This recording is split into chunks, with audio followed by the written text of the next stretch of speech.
Hello, everybody. Hope you guys did enjoy your New Year's Eve festivities. Today, we're going to be looking at Blizzard Henry. We have two counties in southern Wyoming now that are having blizzard warnings associated with Winter Storm Henry. So now it is Blizzard Henry for the time being until these blizzard warnings expire. So we're going to start off with the National Weather Service.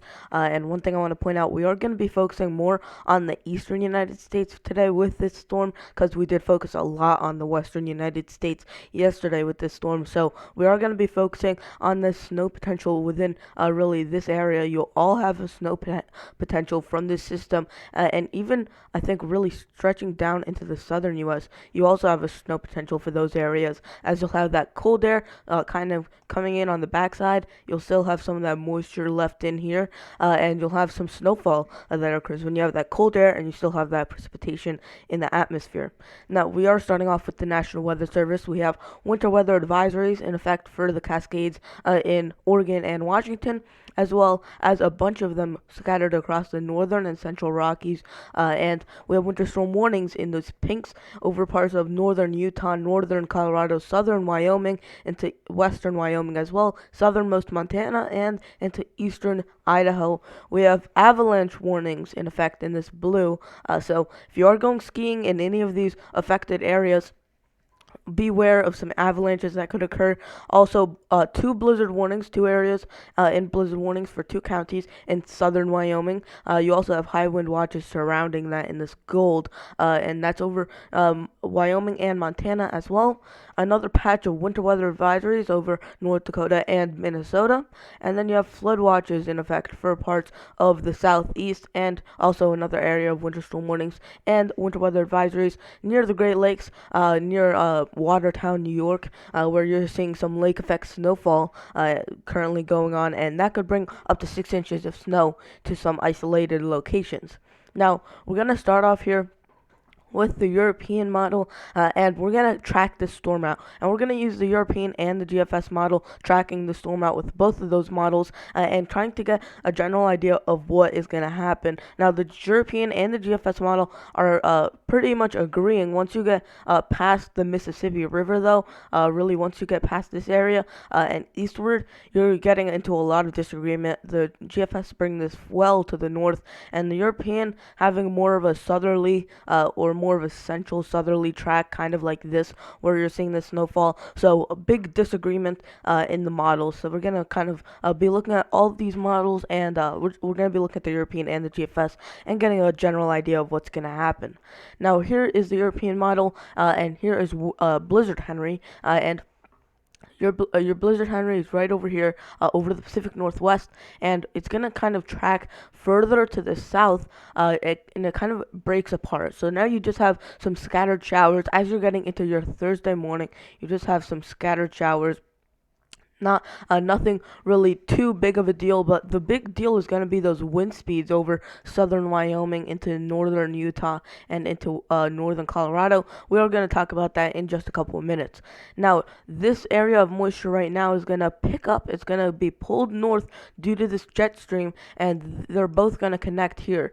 Now, with that high pressure, the Arctic high pressure, well, not Arctic, some very cold air coming down from this high pressure, this Canadian high pressure, bringing down some cold air, you're going to, of course, get some snowfall right within this area, and this band is going to move further to the east. So let's time this out here.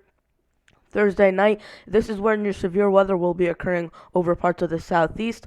And as we continue this, you see Winter Storm Henry starting to take shape, and you're seeing that snowfall start to come on the backside. So this is all still Winter Storm Henry. It's kind of crazy how it went from the very far northwestern part of the U.S. to now it's all the way in the east. It went down through into Mexico and then pulled back up north. So pretty funny how that happens.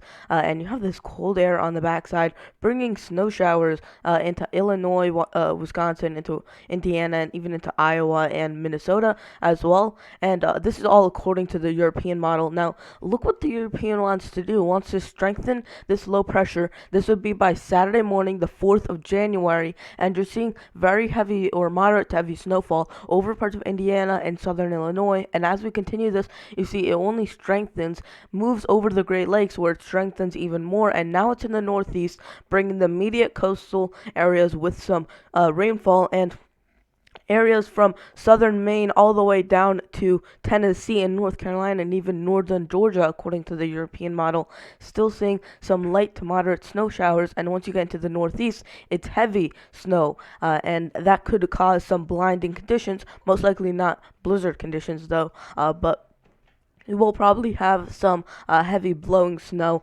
but probably not meeting blizzard criteria, I don't think. Now, as we continue this, you see you have a little bit of a mixing issue. According to the European model, we're going to definitely have to check this out a little bit more. Luckily, this will be occurring on the weekend. It'll kind of start here. Really, if you live in this area, it'll be right around your Friday, your commute time on Friday, and then if you live in this area, this is going to be most likely for Saturday, and then once you live in this area, it's going to be for Sunday. So luckily, most of this is happening in the weekend, so not too many. You're not doing too many things. Nobody's going to work or school for the most part, and so you'll most likely just be sitting on the couch at home. So luckily, there won't be too many travel disruptions with this. If this was in the middle of the week, this would be a whole different story. Now, this still could be on Monday or Tuesday in the Northeast if this system moves a little bit slower and it arrives on Monday or Tuesday. That would be a big deal here. You would have moderate to heavy snowfall on the backside, reaching from Boston and then moving down through New York City. You would have a mix by Sunday morning, and then Philadelphia would be all rain and DC as well. But then the Appalachian Mountains, they're all snow for this portion of the system. As the system starts to depart, you're seeing snowfall on the backside of here, and then it departs and you have your lake effect snowfall machines start to turn on. Now, here is your total snowfall from this event, and you're seeing over to the west. We'll go from the west first, and you're seeing about 6 inches in most of these areas. A dusting once you get to the lower elevations, and then once you get higher and higher up, you're getting over a foot. Some areas closer to 2 to 4 feet, and even isolated areas 4 to 7 plus feet of snowfall. And those are the mountain tops. Really, those aren't any of those lower lying areas. Now, it really breaks apart once it gets into the central United States or the Midwest, really, and then it re-intensifies. You're going to have some severe weather over the southeast, and you are going to have a lot of that Gulf moisture being pulled in north, and that's going to allow for a pretty big, impactful system.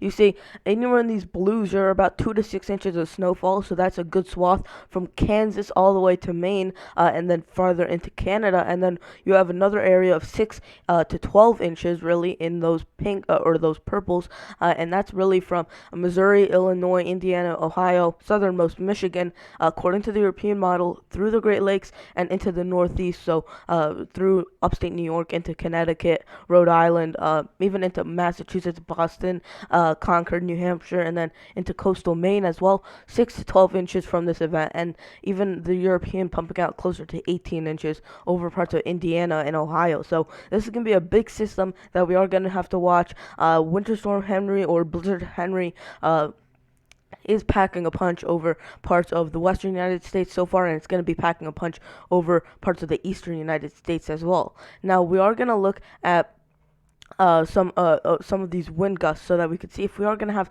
some blizzard conditions through from Winter Storm Henry. And you see, over to southeast or south central Wyoming, where you did have those blizzard warnings, really in this area, watch out in this area, and anywhere in this above this green, above the light green here, that's where you're going to be seeing your blizzard criteria.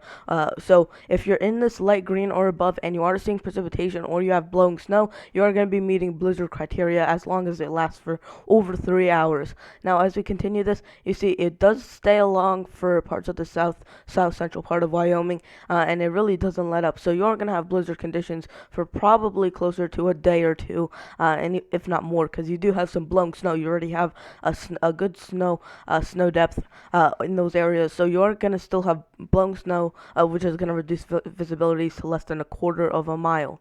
Now, here is the GFS model. And we're going to zoom in on the eastern United States for this because this is where there's the biggest discrepancy. Now, this is the GFS model. You see, it brings this low pressure up north, a lot of rain to start, and then it starts to transition, but that transition happens later onto Saturday morning.